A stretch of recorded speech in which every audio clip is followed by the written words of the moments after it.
Hello everyone, कैसे हैं आप सब। मैं Monika Sharma and welcome to chalks and cheers channel. आज से हम शुरू करने जा रहे हैं क्लास 10 की मैथ। यस, आज हम क्लास 10 की मैथ का चैप्टर फर्स्ट करेंगे जिसका नाम है रियल नंबर्स। जी, आज इस पहली वीडियो में हम रियल नंबर्स के इंट्रोडक्शन के बारे में पढ़ेंगे कि रियल नंबर्स क्या होते हैं। तो चलिए शुरू करते हैं। जैसे कि आप देख रहे होंगे, यहाँ पे एक इमेज है। रियल नंबर्स जो दो पार्ट्स में डिवाइड करा है। First is rational numbers and second is irrational numbers, जिसमें हम रैशनल नंबर और इरेशनल नंबर का डिफरेंस समझेंगे कि रैशनल नंबर कौन से होते हैं और इरेशनल नंबर कौन से होते हैं। तो सबसे पहले हम जानेंगे रैशनल नंबर कौन से होते हैं। रैशनल नंबर्स वो होते हैं जिन्हें हम फ्रैक्शन की फॉर्म में लिख सकते हैं, मतलब P अपॉन Q की फॉर्म में। एग्जाम्पल 1/2, 3/5, 5/7। इन सब को हम किसमें लिख सकते हैं? P अपॉन Q की फॉर्म में। जैसे आप छोटी सी क्लास में पढ़ते आ रहे हैं फ्रैक्शंस, जिन्हें हम क्या बोलते हैं? Numerator upon denominator. Upper part को क्या बोलते थे? न्यूमरेटर, एंड लोअर पार्ट को डिनोमिनेटर। तो जैसे जैसे आप क्लास का आपका लेवल बढ़ता गया, आप 10th क्लास में पहुंच गए, तो भाई मैथ्स का भी तो लेवल बढ़ेगा। तो वो न्यूमरेटर जो डिनोमिनेटर हम पढ़ते आ रहे थे, वो अब बन गए हैं P अपॉन क्यू। किसमें बन गए हैं? P अपॉन क्यू की फॉर्म में। तो और P और Q क्या होते हैं? P एंड Q होते हैं हमारे इंटीजर्स, और Q is not equal to zero. Q कभी भी जीरो के बराबर नहीं होगा। क्यों नहीं होता? अब 2/1 हम लिख सकते हैं, लिख सकते हैं, बट क्या हम 2/0 लिख सकते हैं? नहीं, 2/0 हम नहीं लिख सकते। क्यू क्या था हमारा? डिनोमिनेटर। और डिनोमिनेटर क्या है हमारा? क्यू, जिसे हम जीरो में नहीं लिख सकते। क्यों नहीं लिख सकते? अब सपोज आप पे 6 चॉकलेट्स हैं, ठीक है। आपने 6 चॉकलेट्स को स्टूडेंट्स में बांटा, तो कैसे बांटोगे?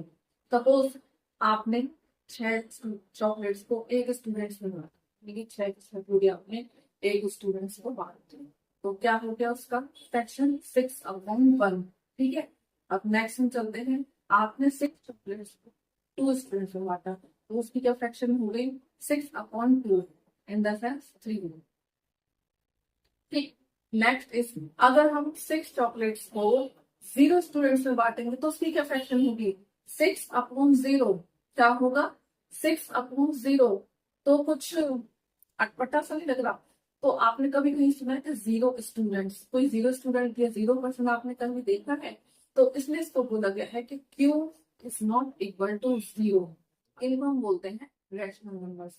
नेक्स्ट हम चलते हैं, जब हम फ्रैक्शंस को टर्मिनेट करते हैं यानी काटते हैं, 6/2 को हम काटेंगे तो क्या निकलेगा? 3। ठीक है। अब इसको डेसिमल की फॉर्म में कैसे लिखते हो? डेसिमल जब करते हैं, जब हम 1/2 को काटते हैं, ठीक है, टर्मिनेट करते हैं, तो क्या निकलता है? 0.5। ये जीरो के बाद क्या है? डेसिमल। पॉइंट को क्या बोलते हैं? डेसिमल। जिसे हम डेसिमल की फॉर्म में भी लिख सकते हैं रैशनल नंबर्स को। ठीक। अब क्या होगा जब हम 1/3 को फैक्ट 1/3 को जब हम काटेंगे तो क्या होगा? क्या वो पूरी तरीके से टर्मिनेट हो जाता है? नहीं, वो क्या होगा? 0.3333। तो क्या है उसका नेचर? क्या है? एक रिपीटेड नेचर बन जाता है, यानी कि जो वैल्यू है तो उसकी नंबर्स रिपीट हो रही है। क्या हो रही है? रिपीट हो रही है। वो यानी कि पूरी तरह से हाँ तो टर्मिनेट हो रही है, वो टर्मिनेट नहीं हो रही पूरी तरीके से, बट हाँ रिपीट हो रही है वो। तो उन्हें हम बोलते हैं इन सबको रैशनल नंबर्स। ठीक। अब रैशनल नंबर्स तो हमने समझा। रियल नंबर्स जिन्हें हम बोलते हैं रियल नंबर्स, तो रियल नंबर्स हम जैसे शुरू से पढ़ते आ रहे हैं। रियल नंबर्स और भी बहुत सारे होते हैं, जैसे कि नेचुरल नंबर्स। नेचुरल नंबर्स कौन से होते हैं? जो काउंटिंग की फॉर्म में हम लिखते हैं, जैसे 1 2 3 4 5 6। ठीक है, जैसे कि आप देख सकते हैं। Now second is whole number. Whole number कौन से होते हैं? जीरो ऐड कर दो, 0 1 2 3 4 5, वो क्या बन जाते हैं? हमारे होल नंबर्स। आपने सबने सुना भी होगा कि जैसे कि all natural numbers are whole numbers, but all whole numbers are not natural numbers। यानी सारे natural numbers whole number तो हो सकते हैं, बट सारे whole numbers natural numbers नहीं होते हैं। Next is integers। integers क्या होते हैं? जो एक नंबर लाइन पे रिप्रेजेंट करते हैं। इसकी राइट डायरेक्शन कौन सी होती है? पॉजिटिव नंबर्स होते हैं, बीच में जीरो होता है। और जिसकी लेफ्ट डायरेक्शन में कहा क्या होते हैं, सारे नेगेटिव नंबर्स। और ये सब क्या है, एक नंबर लाइन पे प्रेजेंट होते हैं, ये हमारे क्या होते हैं, रियल नंबर्स। तो चलिए अब जानते हैं इरेशनल नंबर्स क्या होते हैं। जैसे रैशनल नंबर्स में हमने समझा कि रैशनल नंबर्स क्या होते हैं, जिन्हें हम फ्रैक्शन की फॉर्म में लिख सकते हैं, यानी पी बाय क्यू की फॉर्म में।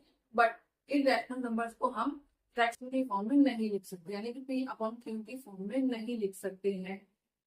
फॉर एग्जाम्पल रूट 2, रूट 3, 5, ये क्या है, हमारे इरेशनल नंबर्स हैं। इन्हें हम फ्रैक्शन की फॉर्म में नहीं लिख सकते, जैसे यहाँ लिख देते हैं 1/2, 3/5, एक्सेट्रा एक्सेट्रा, ठीक है। एंड सेकंड थिंग इज कि ये ना तो टर्मिनेट होते हैं और ना ही ये रिपीट होते हैं। कैसे, ना तो टर्मिनेट होते ना ही ये रिपीट होते। फॉर एग्जाम्पल जब रूट 2 की वैल्यू हम निकालेंगे तो क्या निकलेगी, 1.4142, ठीक है। इसमें क्या हो रहा है, ना तो टर्मिनेट हो रहा और ना ही इसमें कोई नंबर रिपीट हो रहा। इसमें क्या है, नंबर चेंज हो रहा है। 1 के बाद क्या रहा है, 4 आ रहा है, 4 के बाद क्या रहा है, 1 आ रहा है, फिर क्या आ रहा है, 2 आ रहा है। इसमें पहले की तरह वैल्यू नहीं आ रही, जैसे 1 के बाद 0 पॉइंट के बाद क्या होता है, वैल्यू सेम रहती, रिपीट रहती है, 3 3 3 3 3, 1 1 1 1 1। बट इसमें ऐसा नहीं होता, इसलिए इरेशनल नंबर्स की पहचान है। Second is pi. पाई की क्या वैल्यू होती है, 22/7। अब आप बोलोगे ये तो फ्रैक्शन की फॉर्म में है, बट जब हम इसको टर्मिनेट करेंगे तो क्या होगा, इसकी वैल्यू क्या निकल के आएगी, आप खुद सोचो, 3.1415, ठीक। क्या निकल के आ रही है, 3.1415 समथिंग जो है ना।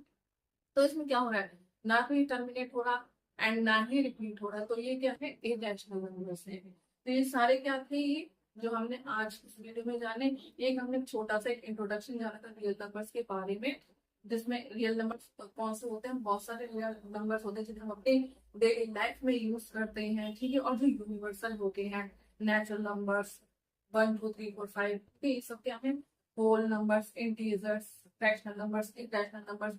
और ये सब क्या है, नंबर लाइन पे प्रेजेंट रहते हैं, ठीक है। और ये दोनों ही क्या होते हैं, पॉजिटिव नंबर्स भी होते हैं और नेगेटिव नंबर्स भी होते हैं।